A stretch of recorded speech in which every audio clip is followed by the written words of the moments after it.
અહીં મેં આખા મરચાં લીધા છે. અહીં લીલા મરચાંની ચટણી મસાલો એવો તૈયાર કરશું. તૈયાર રાખીને તો ઘણીવાર ભરેલા શાકમાં નાખવામાં અને એમાં પણ સરસ કામ આવે. તો આમ અધકચરું સાવ લિક્વિડ જેવું નથી. સિંગ અને જીરું આપણે જે પીસી રાખ્યા છે ને આ થોડો ભૂકો છે ને અંદર નાખીને થોડું પ્લસ મોડમાં મિક્સ કરશું એટલે એકદમ સરસ મિક્સ. અને હવે તેલમાં જ પકાવી દઈશું. આમાં પાણી બિલકુલ નાખશું નહીં. નમસ્કાર મિત્રો, કેમ છો? મજામાં ને? સ્વાગત છે તમારું મારી YouTube channel natural life with Dina પર. મિત્રો ઘણા સમય થઈ ગયો તમને મળ્યા નથી, એટલે કે સાતમ આઠમના વિડીયો તમારી સામે મૂકી રહી છું. તો વિચાર્યું ચાલો આજે બ્લોગની જેમ આપીએ. પણ હવે આખા દિવસનો બ્લોગ તો મેં નથી કર્યો, કારણ કે હું આજે ગઈ હતી બહાર અને અત્યારે જ આવી છું. ભુજ તાલુકાનો, કચ્છ જિલ્લાના ભુજ તાલુકાના કુરબોઈ ગામે ગઈ હતી, ત્યાંથી ફોટડી ગઈ અને ઘરે પહોંચીશું. વિચાર્યું આજે સાતમ આઠમનો વિડીયો ના આપું, કંઈક નવું થઈ જાય. ઘણા સમયથી તમને મળાતું નથી. મારા ફોલોઅર્સ હંમેશા મારી મળવાની રાહ જુએ છે, એ જ મારું અહોભાગ્ય છે. એટલે ચાલો હવે તમને અત્યારે આપું છું. રાંધણ છઠના દિવસે 2 પ્રકારની ચટણી બનાવી છે અને બહુ જોરદાર, બહુ મસ્ત થઈ હતી. ખરેખર ઠંડા માટે બનાવી હતી, પણ એમને પણ બનાવજો. તો એ રેસીપી તમે જોઈ લો અને પછી તમને આગળ મળું. અહીં લાલ મરચાંની ચટણી મને બનાવવાની છે. તો ચટણી માટે જો અહીં મેં આખા મરચાં લીધા છે, જેના ડંડલા કાઢી લીધા. અને હવે છે ને એને થોડુંક ગરમ પાણીમાં બોળી નાખીશ થોડીક વાર માટે. આમ તો વધુ બુડે તો સારું 2-2 કલાક, પણ મને આજે ટાઈમ નથી. અડધો કલાક માટે હું ગરમ પાણીમાં અને બોળી લઈશ. અને ત્યાં સુધી લસણને ફોલીને તૈયાર કરી લઉં. અહીં લીલા મરચાંની ચટણી કયો કે મહારાષ્ટ્રીયન ઠેચો કયો એ બનાવશું. લીલા ધાણા નથી, પણ આનાથી જ આપણે બનાવશું. એટલે લાલ મરચાંની ચટણીને સાથે આ લીલાની પણ બનાવશું. તો હું ડંડલા કાઢી લઉં. મરચાં પહેલેથી ધોઈ નાખ્યા છે એટલે સુકાયેલા છે. ડંડલા કાઢી લઉં. જો આપણે આ લાલ મરચાં પલાળી રાખ્યા તો તે ફૂલીને સરસ પોચા થઈ ગયા છે. અહીંયા લીલા કાપી રાખ્યા. હવે મેં લસણ પણ ફૂલી રાખ્યું છે. એમાં નાખવા માટે ને આપણે મસાલો એવો તૈયાર કરશું. તો હું ચમચી જેટલો જીરું નાખું છું. બંનેમાં નાખવા કામ આવશે. 1 ચમચી જેટલું મીઠું નાખી દઈશ. અધ કચરું જીરું વેટાઈ જાય ને એટલે નાખી દઈશ સિંગદાણા. આને 2 વાર પ્લસ મોડમાં ફેરવી દઉં.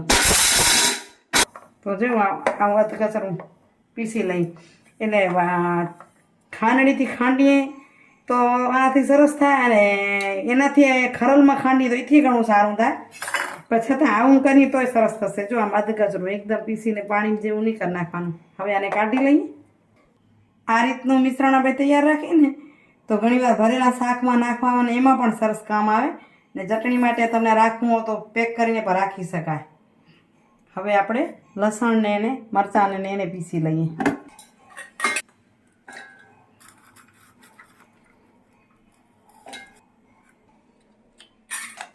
થોડુંક પાણી વધુ છે, કારણ કે આની અંદર આપણે દાણા નાખશું ને વઘાર કરશું ત્યારે પાણી શોષાઈ જશે. એટલો ટેસ્ટી સરસ થશે ને આમ. તો આમ અધકચરું સાવ લિક્વિડ જેવું નથી. ચટણીનો વઘાર કરી લઈએ. તો અહીં મેં થોડુંક નાની ચમચી જેટલું તેલ લીધું.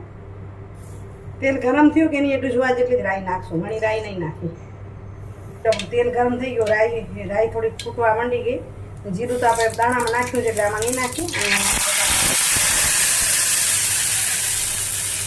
અને બરાબર હલાવશું. તો તેલ છૂટું પડવા જેવું થઈ જશે. થોડીક વાર ચડાવશું એટલે જો આ રીતે સરસ ઉકળી જાય ને એટલે હવે આમાં નાખશું આપણે થોડાક સિંગદાણા. સિંગ અને જીરું આપણે જે પીસી રાખ્યા છે ને એટલે રસ પણ શોષાઈ જશે અને ટેસ્ટ પણ સરસ થઈ જશે.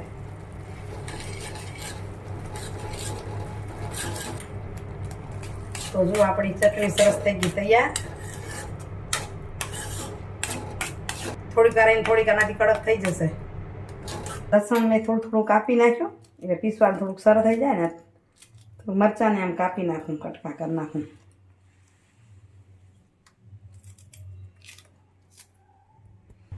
લસણ મરચાં કપાઈ ગયા એટલે હવે એને પીસી લઈએ.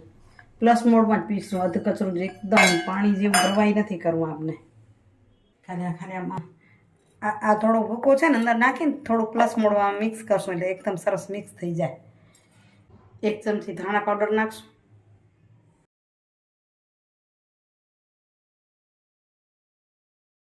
આ કડક થાય ને એટલે ચમચીથી સરખું નીકળે નહીં એટલે આમ હાથેથી કાઢશું. આમાં પાણી બિલકુલ નહીં નાખીએ આપણે. મિશ્રણ આ ચટણી આપણી કૂટાઈને તૈયાર થઈ ગઈ. કૂટ્યા જેવી જ થઈ ગઈ. જો અંદર પાણી પણ નથી નાખ્યું અને પ્લસ મોડમાં વાટી છે એટલે લસણ ને બધું અધકચરું વટાણું છે. તો અહીંયા આપણે તેલનો વઘાર મૂકી દીધો. એમાં આપણે જીરુંનો વઘાર કરશું. તેલમાં પાકેલા જીરુંનો ટેસ્ટ આખો અલગ જ આવે. રાઈ જીરું અને હિંગનો વઘાર કર્યો. નાખી દઈએ આપણે કૂટેલું મિશ્રણ. આ લસણ આદુ તો આદુ પણ નાખવાનું મજા આવે છે. હું તો આદુ નાખીને હોય અને હવે તેલમાં જ પકાવી દઈશું. આમાં પાણી બિલકુલ નાખશું નહીં. તો આ રીતે આપણે તેલમાં જ આને સસડાવી દઈશું. હવે તમે ઘણાને ગળપણ ખાવાની ટેવ હોય તો થોડુંક આમાં ગળપણ અને લીંબુનો રસ નાખી શકાય. અમે નહીં નાખીએ આજે, તો એ પણ સરસ લાગે. આ મહારાષ્ટ્રીયન ઠેંચો બનાવ્યો છે આપણે.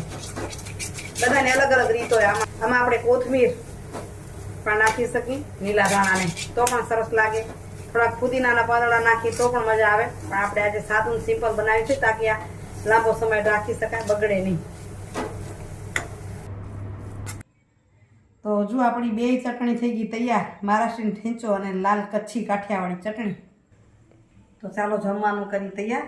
આજે ખીચડી સાથે પણ મજા આવશે અને પછી ઠંડામાં ખાવાની પણ મજા આવશે. અમે તો શું ચટણી ઘરમાં મારી ખૂટે જ નહીં, સતત હોય. આજે સાહેબને એટલે કીધું કે શાક બનાવો, કે શાક નહીં જ અને 2 પ્રકારની ચટણી બનાવી દેજે.